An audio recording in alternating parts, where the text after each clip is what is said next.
go, Brian.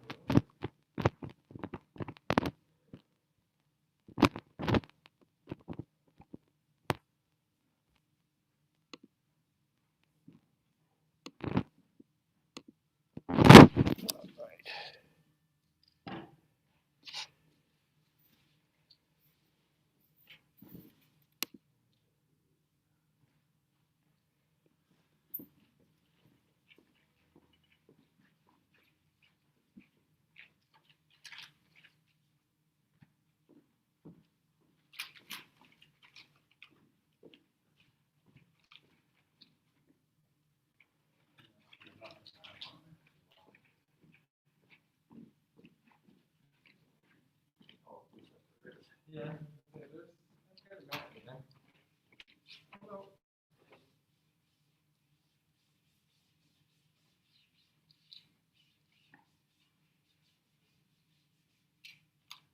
Hey, Mark.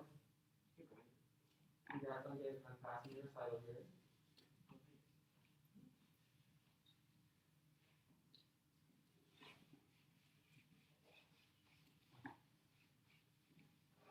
Yeah,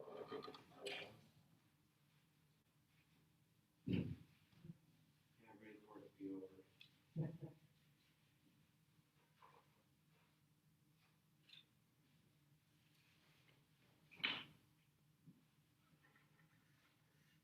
I almost feel that way about my almost.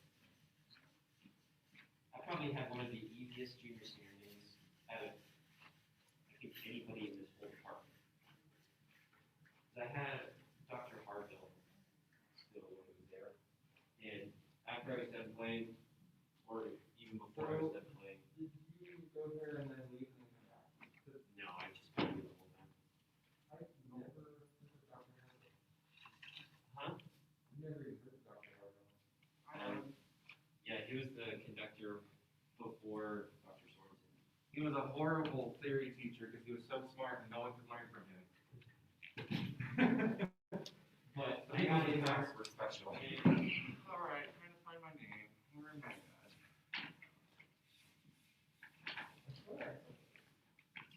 Right there, Brandon. Where? Oh, sweet. Anyway, so I get up there and I play, and then he just like, tell me something about Schumann. So I said something really quick, and then he said, okay, great, tell me something about Bach.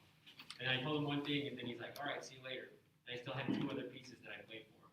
And he was like, how? And then he passed me, so he really didn't care when I got up there. For your what? Junior standing. Oh, no way. Yeah. Wait, why did he do it? Well, because it was Mom, Dr. Cox, and Dr. Harville, and then I think Don Colby was there. And anyway, yes, it was super easy because he just asked me the questions about the junior standing, and they all passed me. I legit had to do my recording because I was either leaving or my wrist hurt. I can't remember. And so I did it all on a recording. Oh, I BPA. I remember now. Oh, boy. So I recorded it. I had no cards, so now I think Dr. Short knowing and answered questions and talked about each of my pieces. Yeah, I still think that my junior standing was one of the easiest years that I've ever done. Oh, yeah. I would agree with that. And I studied for months before it. Like I Oh, knew me too. everything. Yeah. And they asked me like 4 questions. And one of them was, what do you want to do when you grow up? And I was like, okay, wow. Yeah, no, I legit had note cards to help me out a little bit because I'm not good at memorizing. And they hardly, she just told me to talk about it, didn't even really ask me questions. And I was like, okay. When you flat out encourage me to bring up cards, like, happy, and you can even bring them with you to your junior standing, right? I'm like, awesome. As long as you make sure to not As long as show I'm your not looking looking at up, them, yeah. then he doesn't care. He's like, you know, if people can use it for big debates, like professional debates, why can't someone use it for junior standing? As far as I'm concerned. How's the junior standing in the wind studio? Brandon. I almost wait for that to be over with. And But not till after the basically, because I have rehearsal my conference this afternoon. but yeah, I was exactly wrong because I mean, I was up there, I studied for months on like different stuff for all my clothes, and you didn't even ask me about how I'm like, what the heck? But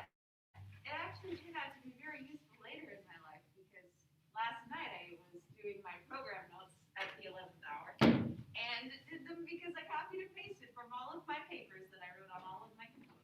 There you go.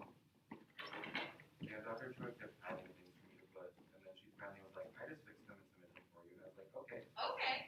Because like, she had told me to do something and I was like, that doesn't apply. I told you, that's what I thought. Oh. Oh, we'll find out. I'll find out.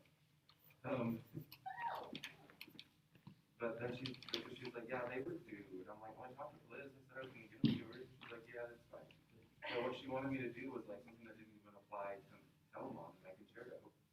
I was like, Dr. Troy, this doesn't make sense. And she's like, oh, don't worry, I already took care of it. I'm like, okay, good to know. Greetings. Hello. Am I singing tenor or bass? You're singing bass. Okay. I just wasn't sure where this Today. was. Yeah, I'm gonna sort of use that as my intro when you get here.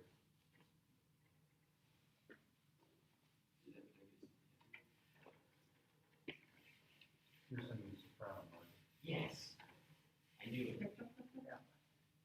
I'm up for the challenge. You're up for the challenge, yes.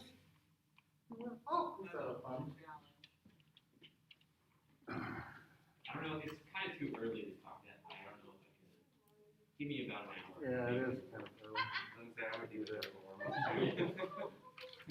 it goes. Give me some time to get into my head voice and then we can sing at least alto.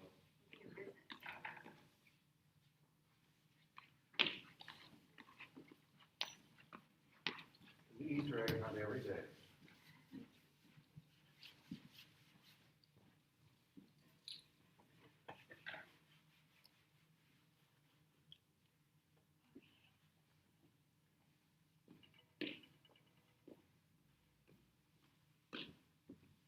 Can you hear me, Nick? What was that? You hear me? Barely, not really. Okay.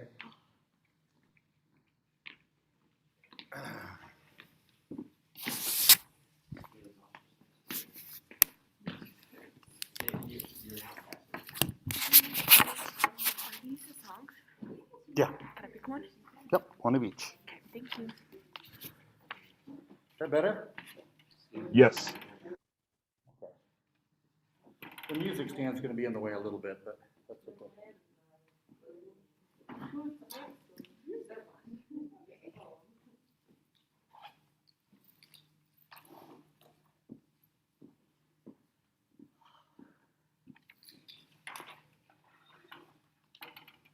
Did you guys maybe do that straw thing in one week? That was so fun when we had to do that. Really? I love that. Hi there. You ready for your dress rehearsal? Uh-huh.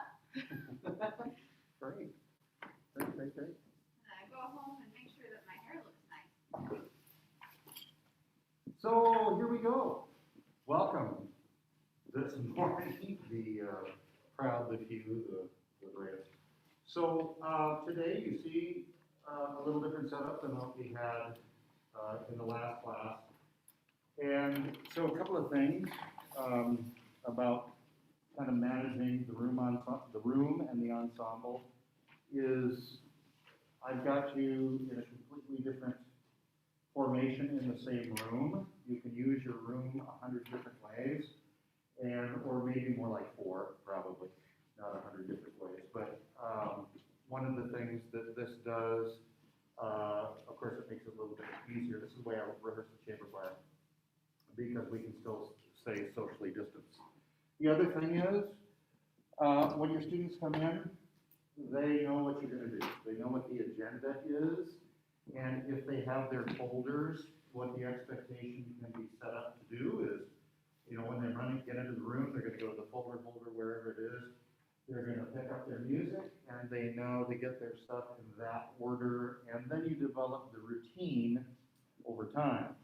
A couple of you are wondering what you're singing. Well, of course, by now, you know, you've auditioned everybody. We've auditioned everybody. And you know that. But I have this handy dandy little seating chart that if anybody forgets where they sit or whatever for that day, I hopefully am able to tell them right away. Just send them there. So what we have is when people get here, Deanna, Brandon, Sam, and Haley are tenors. Brian, Nick, Garrett, and Marcus are basses. Emma, Veronica, Maggie, and Faith are the sopranos. And then Ryan, Bree, Michaela, Sean, and Kira are the sopranos. So,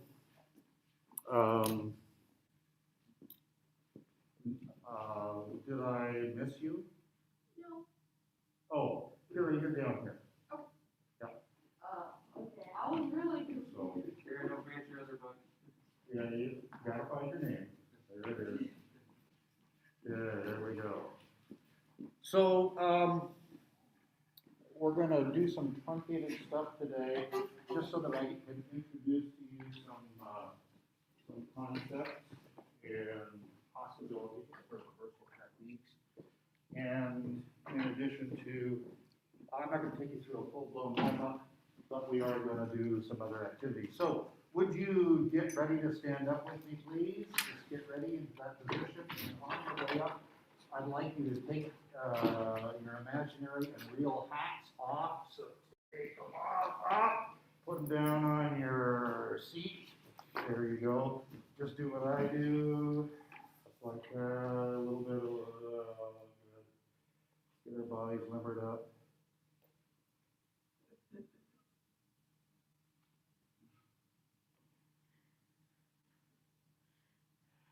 Good morning.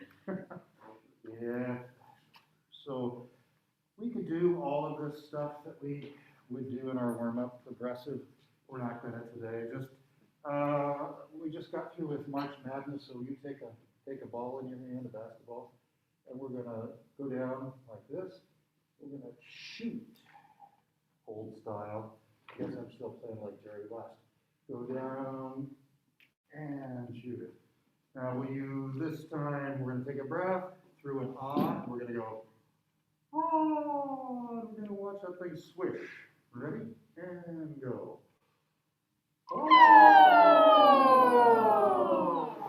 Nothing but that.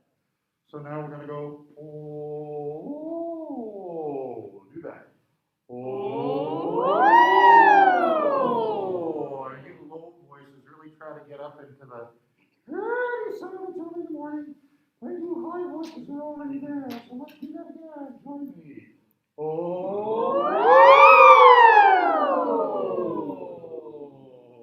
good. I'd like you to sing on that same valve. Oh, and go. And you listen to that third again. Oh, and go. Good, now try. And go.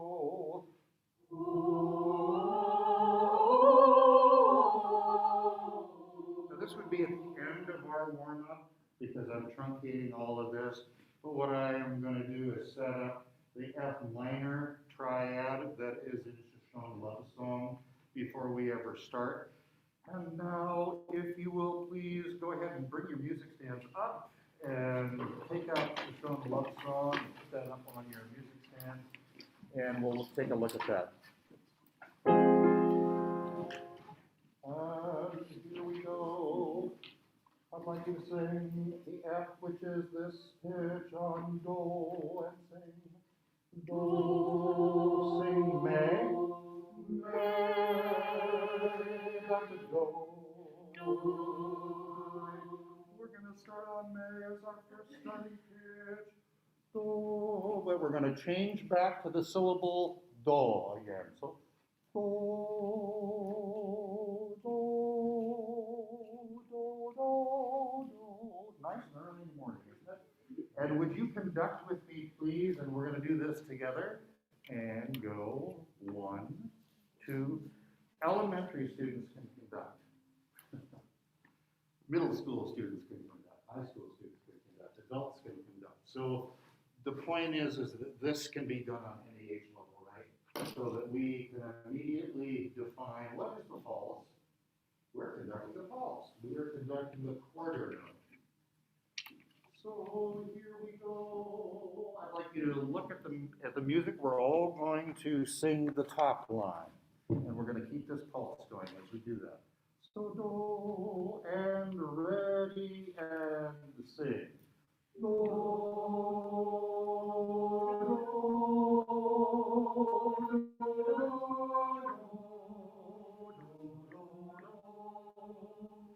do,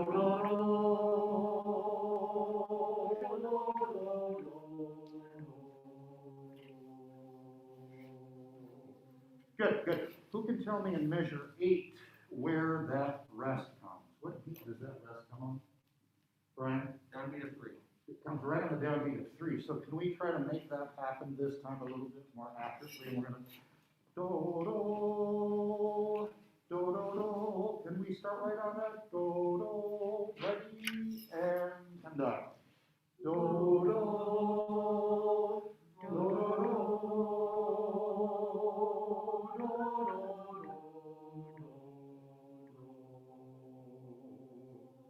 Great, great. Would you please sit down? Go ahead and get your. Usually in a rehearsal setting, we're not going to have music here. I mean, not in a group of 30 to 70 kids in a choir, but we've got it today so that you can use your hands a little bit. So just take an imaginary bungee cord with me, and we got it around our wrists, and it's pretty tight. So go ahead and do that. And don't let it snap back. Just feel that tension again. Yeah. So now, on the long notes, let's go.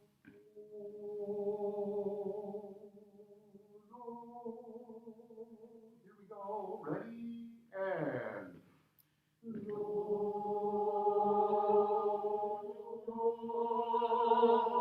Good. You feel what is happening there? I mean, besides obviously we're using the imaginary bungee cord, but what do you hear happening to the note? What do you hear? Yeah, Veronica? You got louder. It got louder, exactly. What else happened besides just getting louder? What did you experience? It became more supportive. It became more supportive, absolutely. Anything else besides the support? Richer tone. Yeah, you noticed that you did all of the things that the other two people said, but then the tone became a little bit stronger and a little bit fuller. So we didn't just sit on there. So can we just remember that, you know, forever and ever on that in our class, every single long note is going to go somewhere. It's going to have some sort of shape. We're not just going to sit on any single note and let it dwell there. So let's try that again. Let's do it a little bit differently because sometimes, I don't know about you, but after I do this about 6 to 10 times, I get a little bit, I start to get stiff here. So if you just kind of gently push like that. How many of you have been on a beautiful lake in the summertime and you have maybe even gone to one of those floating docks and you've seen it, or even if it's tethered, you can push it a little bit. But it's on that liquid surface and it's big, wide, and so it just barely moves. Let's imagine that we're doing that. So take a push, and there it goes. We're not pushing anymore. So let's try that motion on that same thing. So we'll go. The second note, I'd like you to watch that dock heading out to sea, okay? Heading out to the middle of the lake. So we're not pressing all the way through, but it's continuing on the second note. Ready, and go.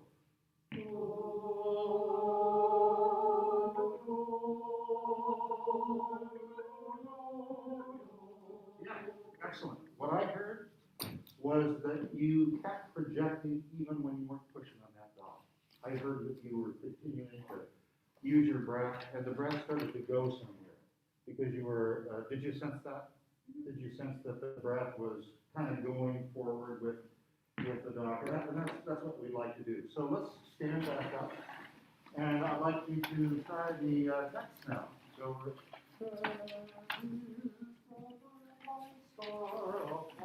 sorry, I changed the text a little bit there. And we're going to still conduct, but we're going to do with our motions, and it doesn't have to be forward or back, it's just going to be how you feel it.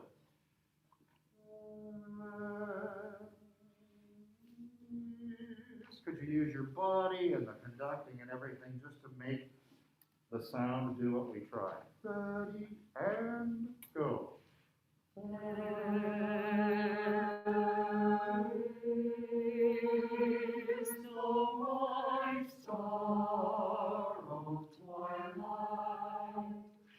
And the sky clearer at day's end. Good.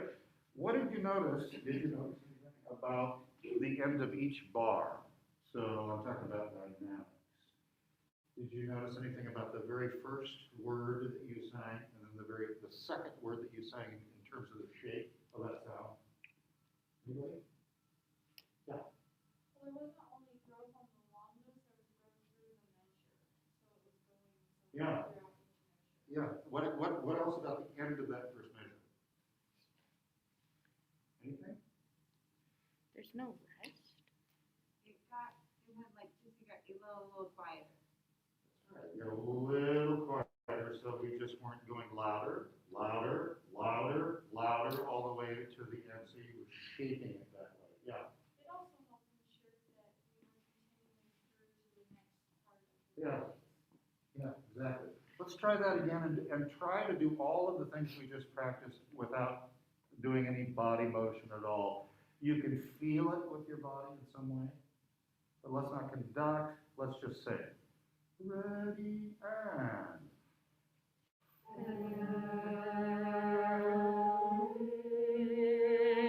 Is the white star of twilight, and the sky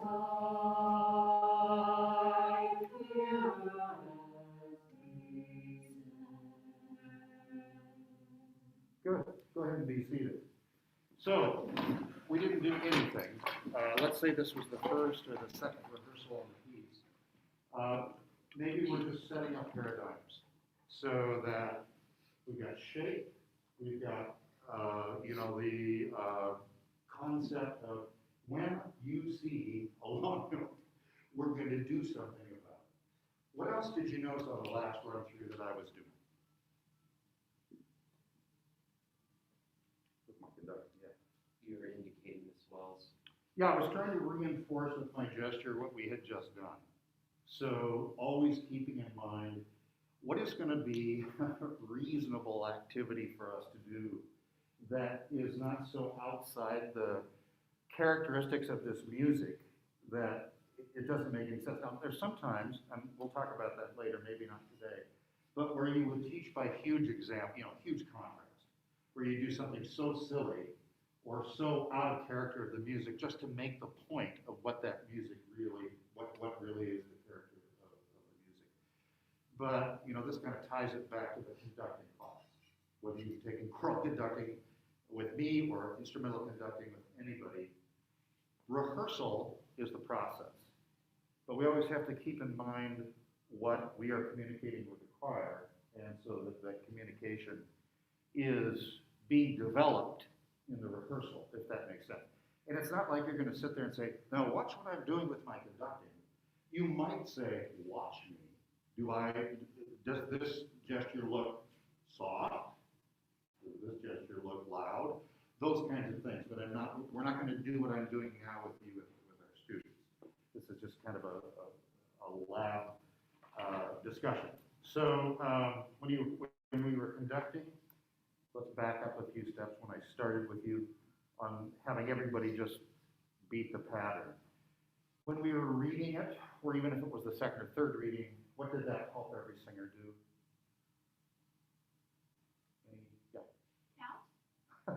Yeah, balance and place. I was able to ask you about that rest, where that rest is in the music, and everybody could, even even if they got off a little bit, once somebody said it in the class, the next time we do it, it's like, I'm gonna try to make that happen on beat three. So it isn't that everything's correct. It's that we are bringing the entire class along. The top kids are always gonna have an answer. They're always gonna have, yeah, I'm right here, but there's gonna be more than half the class that's like, whatever, or, but just the idea could be percolating in them as you're doing this, and they may be the least demonstrative kids in your class. They may be, like, from your assessment of them, they may not be participating much. But they may be having little epiphanies while you're doing this, and we don't even really know it until maybe later in the whole process. So it's kind of something to keep in mind. I know I'm a real visual assessor. I like to visually look at what's going on, and sometimes I'm like, what is going on with him or her? And yet, you might talk with them later, and there's like, wow, that's pretty impressive what they tell you about their experience or something. So just kind of something to think about. So we work on that piece. There's something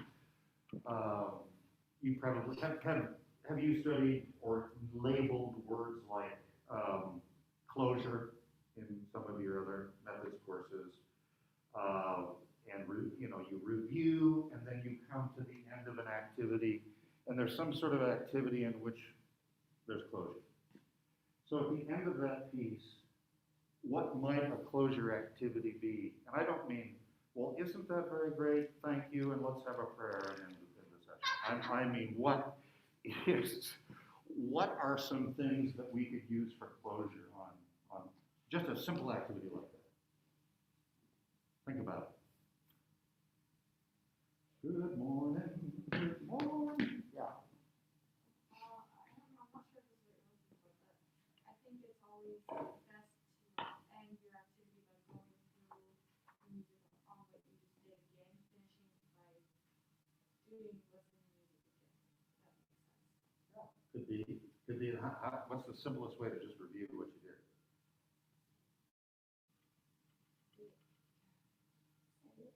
Run the piece. Yeah.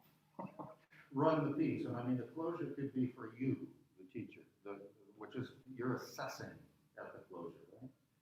Assessment is your friend, and assessment's a dirty word for people like academicians like me, because we always joke in the music faculty when you hear the word assessment. Oh, no.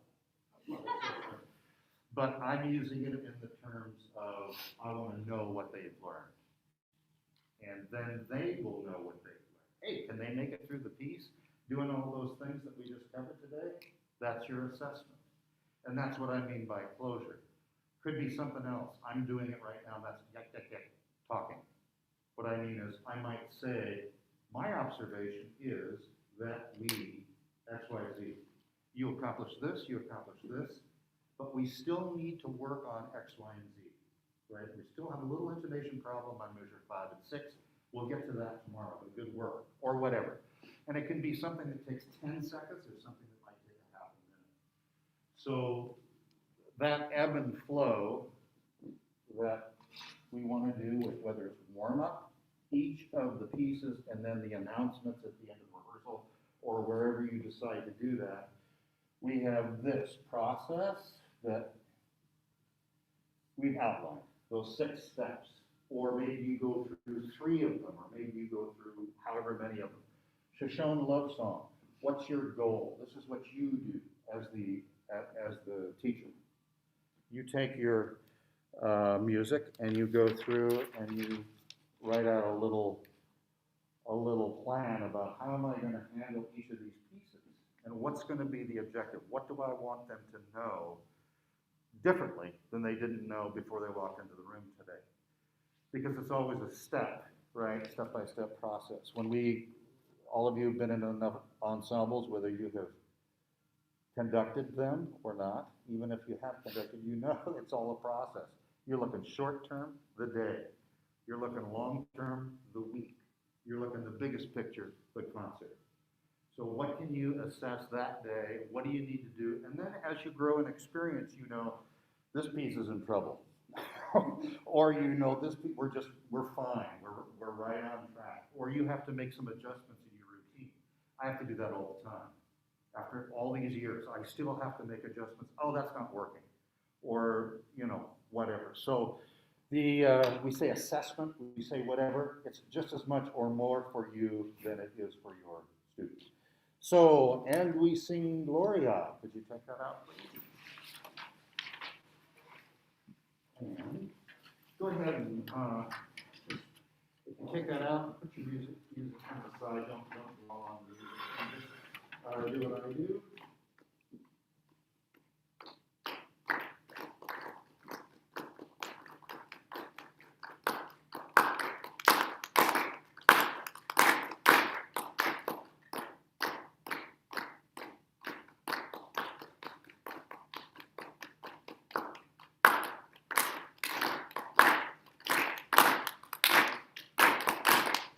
Yeah, it's too bad that, see, one of the biggest, tools that all of us use, and I'm one of these people that's a face person, is gone, right?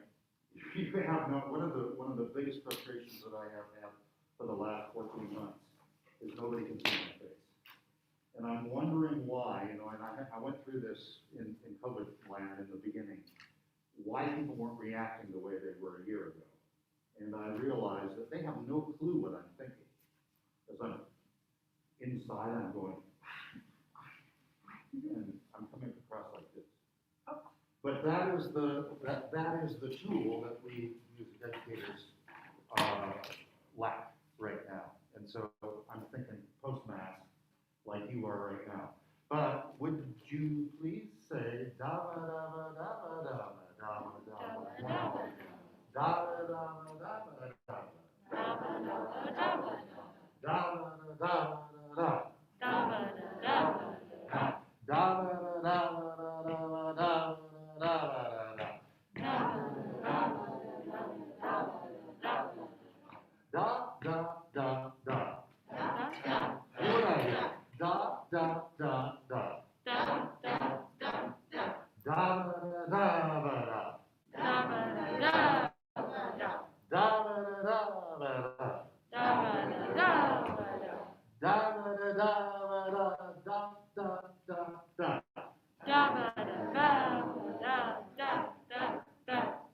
Yeah, so talk about kinesthetic learning, and there's an example. So we maybe use a little bit of rote teaching, but we don't teach by, I don't want to teach by rote in terms of making something up that isn't on the page. I'm going to gradually get to what's on the page, and then we're going to try to feel it. Everybody say now, Gloria, Gloria. Gloria, Gloria. In excelsis. In excelsis. Gloria, Gloria. Ready and go. Gloria. Gloria, Gloria. Every time we say it 3 times, we're going to get louder. So the same pattern 3 times louder. 1, 2, go. Gloria, Gloria. Gloria, Gloria. Gloria, Gloria. In excelsis. Right, and it doesn't have to be one direction or another. I kid all of you that sing for me in the choirs when I say, no, your other left, Sam, or whatever.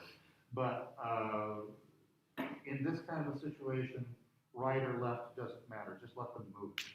So what have we done? We have set up something that could go right to 1, 2, 3, 4, 5, 4, 3, 2, 1. Would you sing those numbers up and down? Ready and go. 1, 2, 3, 4, 5, 4, 3, 2, 1. Sing 1, 3, 5, 2, 1, and go. 1, 3, 5, 2, 1. Yeah, that's the system that I learned. And 3 was either 1, 3 or 1, 3. We didn't make differences. We just knew we were in minor. So you may or may not be fluent with solfege. I think most of you are. I think because theory here is solfege, but I didn't ever have solfege until I started to teach. All the degree programs that I was in did numbers, and that was kind of what was big in that era. But just saying that whatever that system that you use, we can, and if you want to go to solfege, you can go back and forth between the two systems. And if your kid's learning more than one system, it helps their reading and it helps their cognition. So just solfege is great, but a couple of other systems can be really helpful. Anyway, we just tonicized C major, so we're going to go da da da da da da da da da da da da. Ready and sing. Da da da da da da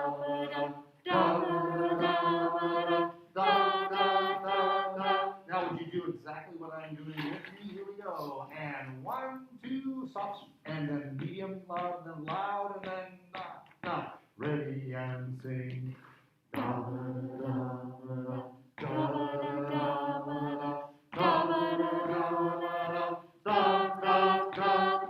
Now, without the movement, would you please sing that on the text? But we try one time. Gloria, Gloria. With those dynamics. 2, 3. Gloria, Gloria, Gloria, Gloria, Gloria, Gloria, in excelsis. Excellent. And so some of you are still moving, which is fantastic. I mean, I would like think I have done a victory if there are still people going, and there will be. This is a rather subdued adult crowd. But I can guarantee you that if you did this with upper elementary or middle school, there would be some characters in there going like this. That's a victory. Now, the next step is going to be, can we internalize that energy that great energy that you use, and could you stand and we can do that much remembering. If we just go, Gloria, Gloria, Gloria, ready, and go.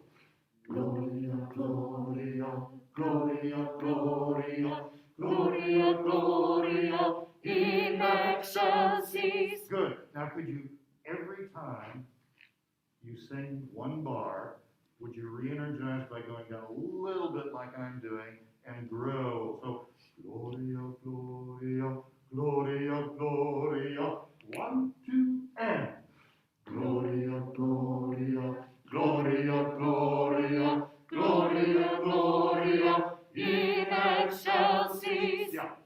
So what I would be trying to do is make it vocal. Take away all of this stuff and put it inside from the energy and do something that is conducive to what we're teaching in the morning, which is,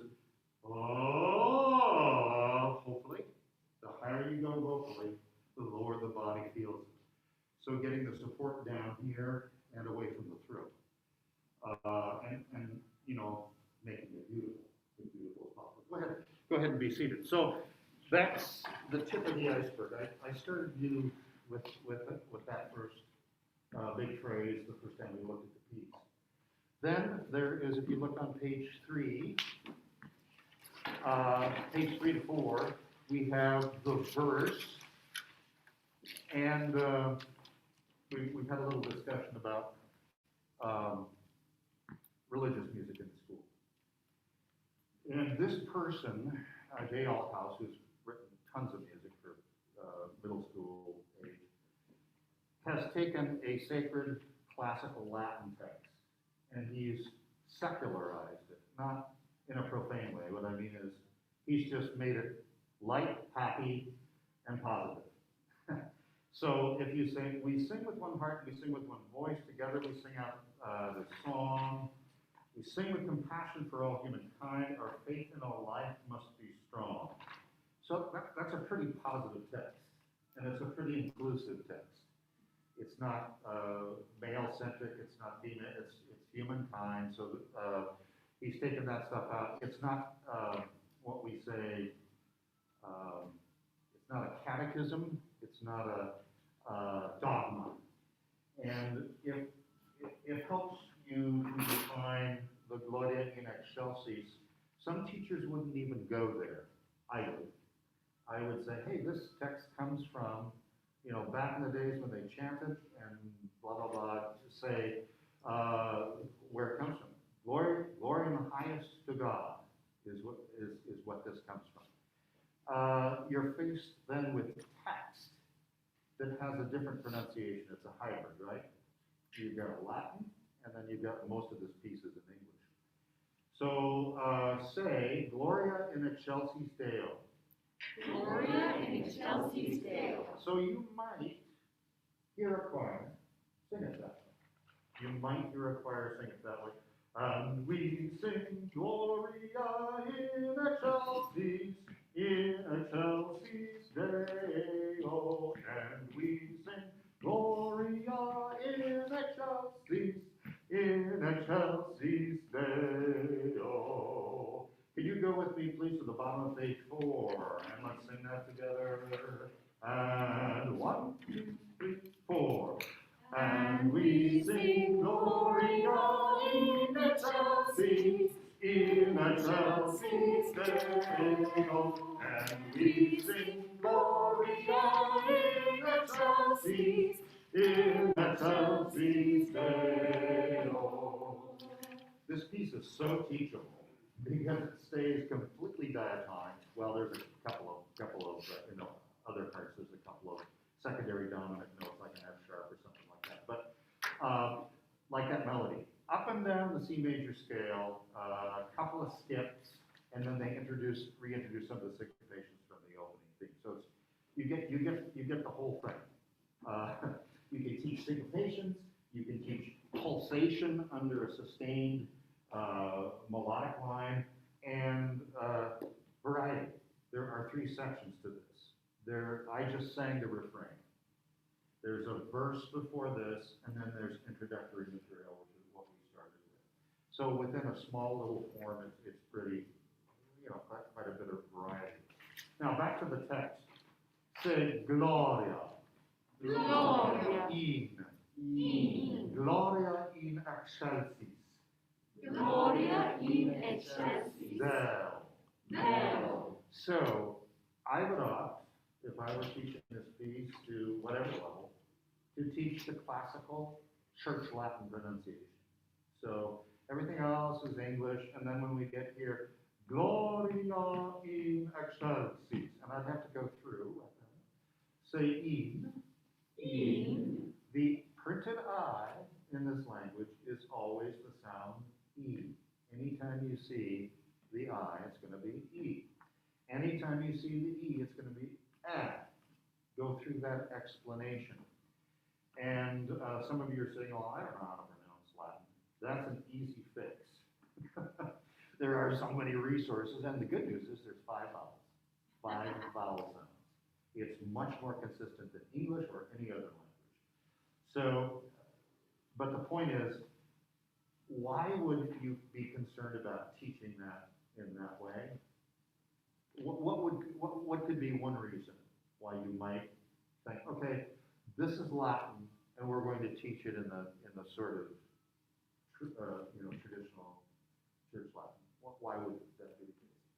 Well, if the kids move on in singing, they need to be able to pronounce that especially correctly because it comes up so much in choral music. Yeah, that's a good point. Any moving forward in their choral life? What else? Latin's really good for teaching choir vowels. Yep, all those things. Both of those things are very good. There's sometimes when I think, well, everybody will think of this, and maybe you won't. But something's really basic, and that is that you will be teaching Latin in some other pieces. You will be teaching another Latin piece that may be entirely Latin. And so the consistency factor in your teaching happens from the beginning. When I, as the teacher, see Latin in even a piece like this, I'm going to go with the absolutely correct pronunciation, so that when we go back, oh, I know we didn't pronounce it that way, but we're going to do it this way now. It's that inconsistency in teaching that is confusing to your students, particularly when you go on to other foreign languages. Because if you have people in your choirs that know some foreign languages, and we start teaching them incorrectly in front of them, we lose all credibility. So it's just one of those things. So this is one of those hybrid pieces, and there are German pieces like this where you might sing a verse or a phrase in German, and then the rest of the pieces in English. There are Spanish pieces like this. There are, every language you can think of, for lower type groups. Song of the Sea.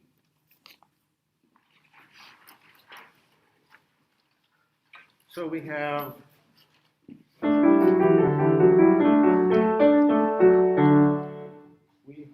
this new key signature, and what key are we going to define this as? Probably G major. And so if you look at letter A or measure 13, where the melody begins, starts on the tonic, right? We have right, bum, bum, bum, bum, bum, bum, bum, very, very straightforward, very diatonic melody. So again, I think easy for them, easy for our students to access and to quickly grab onto. For lower middle school and elementary, particularly in the middle level, let's say it's your y'all come sing choirs, melody or catchy rhythm are the two most important hooks for those kids. And what we're trying to do with some of the literature, besides teach good singing, is to get them to love music, is to get them to feel, I want to do this. This is an expressive thing for me. And I can see myself doing this forever or beyond just today. So let's do kind of what we did, starting right with the key. Go ahead and stand, if you will, and let's picking your side of your body, talking about this tempo. About 1, 2, 3. Could we please sing on do, do, ready, go. Do, do,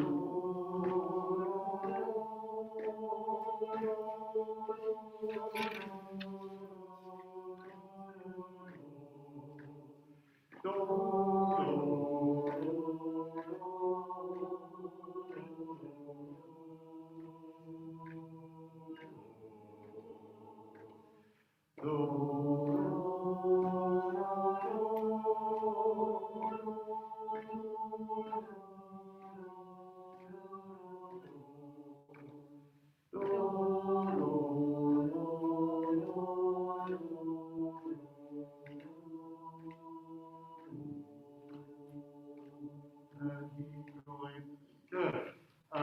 Beautiful melody. I might have a discussion about that and ask some questions. But let's go right to the text because I want to go to the next thing. So let's try go. Could we change our tempo a little faster? Here we go. Singing the text. Ready? 1, 2. Gone are the days when I would go traveling over the sea as a sailor, seeking the breeze. My dreams went unraveling. Far from young memories on the shore. Please be seated and go ahead and put those off to the side a little bit for a second.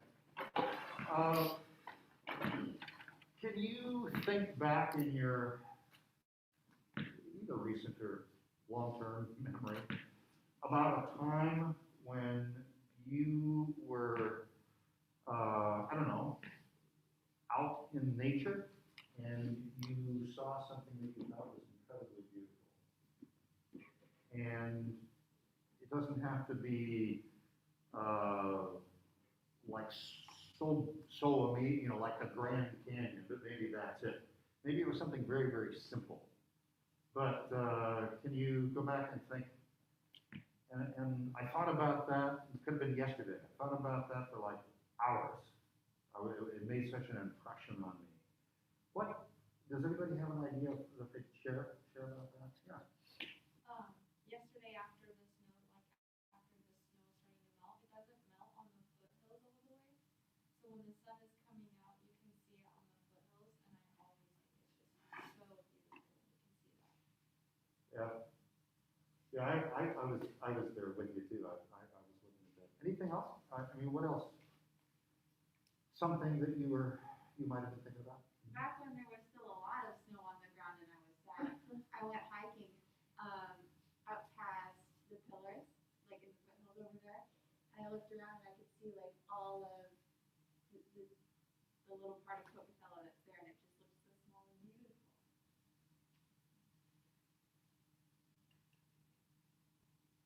Anybody else? Yeah. A couple years ago, I was in Scotland for vacation, and it's really rainy and cloudy all the time in Scotland, but everything is so green, and there was this big stone bridge that had like little purple flowers growing like in the stones, and it was just, the colors were so vibrant in contrast against the dark cloudy sky. It was really beautiful. My mother has a photo of a sailing ship, and that sailing ship is, you know, unremarkable, except for the story behind it. I said, well, why do you have that on the wall? She said, well, your grandfather sailed around the Cape of Good Hope in that. And my grandfather was born in a time when, you know, they were still using ships like that. But the picture on it is so haunting, or the background is so haunting because of the color, the aqua color of the water, and the sort of aloneness of the setting. Like this ship out in the middle of nowhere with its sails out, and you can see all these people on the ship. And I imagine that, you know, there's some of that in this piece. That if you think about the life of a sailor, if you think about when they leave the harbor, some of their families maybe don't know if they're ever going to come back. And it kind of, the context of it, it's kind of haunting, isn't it? It's kind of like, wow. What we're doing now is maybe takes time, but it will change the sound of your choir. And the next time we sing this piece, it's going to take on a corporate meaning that will have something to do with what the piece is about. There's a yearning in the piece, would you agree with that? There's a yearning sensation. The text is rather thoughtful. The text is however you want to term it. The point is, we use our bodies as the instrument. And everything that we do as singers, everything you're going to do with your singers in the choir is filtered through the brain, the emotions, and the body to produce the sound. And we deal with text. So these kinds of things, maybe at first impression to some of the instrumental folks may sound like, oh, we're going to psychology 101 now. But it really is. That's the way we're made up. That's the difference between experiencing, you know, like, not that it's about me, but that picture I was describing. We've all had experiences like that, whether it's a photo or an image on the computer, something that takes you someplace. And that's what music does. And we do whatever we do, that's affective learning. That is the imagery, the imagery that ties into either commonly held memories or commonly held experiences. There's some words that we can all relate to, right? But it might be exactly opposite ways. If I say the word love, everybody in this room has an image that pops into your head right away. If I say the word fear, or say the word mystery, or whatever. These are just commonly held kind of beliefs that have our own experience imprinted on them. We've got, I don't know, 12 of us here today, plus me. Every one of you brings an experience to the sound that is made in an ensemble. I believe that. I mean, this isn't just like, I'm going to teach you techniques. I believe that it makes a difference to go through all of these things with people. And then there's the technical end, right? It's what we looked at the first couple of weeks of school with the charts and the pharynx and the vocal folds and all of that. Of course that has to be in place. Of course we have to be making beautiful sounds, but you're making it with human beings.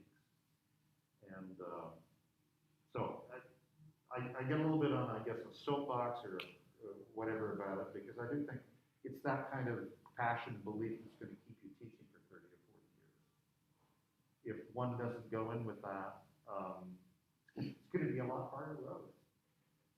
Because you know what we're all dealing with. So I mean, look at this year. This year's been a model. Okay, so we're done for today. We'll continue with the same sort of thing next week. And then you can start working on. I sent those some more evaluation sheets, another copy of that, of the one for the rehearsal. You can start working on those, filling those out, one for each of those videos whenever you want. And they're not due until the very next month. Yeah. Will we have a final version? You will, but you will have it virtually. Right. Yeah, and it will be essentially a take-home. I mean, essentially a open book, and I'll explain that a little bit more. Goodbye, Nick. He's gone. I can't hold an audience. Well. Would you like us to leave our name tags on the chairs? Yes, please.